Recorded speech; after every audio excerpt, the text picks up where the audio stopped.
Welcome back in, everyone. We are here with Lisa Sakabason from Wabanaki Public Health and Wellness. Thank you for joining us once again. It's so good to be here. Yeah, so we're definitely, on the cusp of, the major sort of visitor tourist season, to our region. But when we think about folks coming to our area and exploring our area, there's a lot to talk about in terms of connecting with Wabanaki culture. So let's talk about what visitation means to, the Wabanaki tribes. Absolutely. Yeah. Well, first, Wabanaki people have been welcoming visitors for greater than 10,000 years.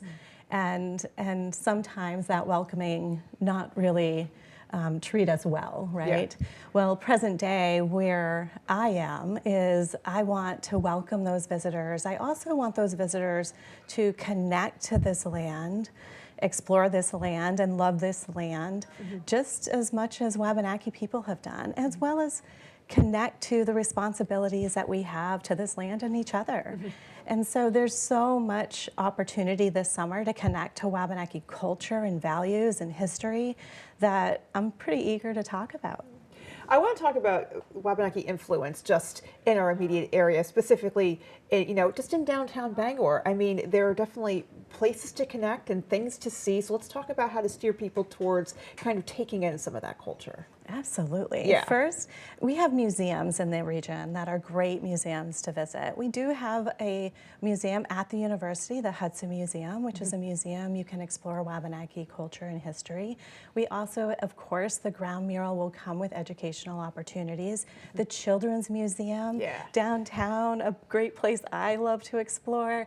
That museum is welcoming an exploration of the Penobscot River, exploring the Penobscot River through a Penobscot traditional lens, which is a beautiful way to be exploring this territory. I want to just emphasize that for a minute, because I think folks come in here and they have sort of an overall sense of visiting the area and things they would want to check out. But we're talking a little bit about the importance of specifically connecting with Wabanaki culture, because it is such a part of the inherent fabric of this region. Absolutely. The first people of this region, people who know this territory, my ancestors as well as others, deeper than any visitor can, and to be able to visit this territory through that lens and learn a bit more deeply about our people today as well as long ago is meaningful. It's a meaningful experience from our visitors. We've heard it at Wabanaki Public Health and Wellness,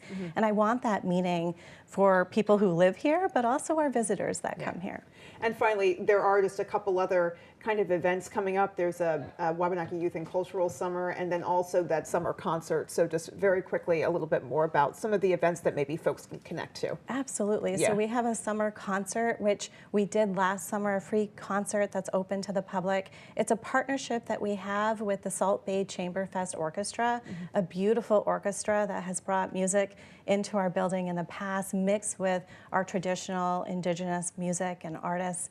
So it's a beautiful opportunity to connect to contemporary as well as indigenous music.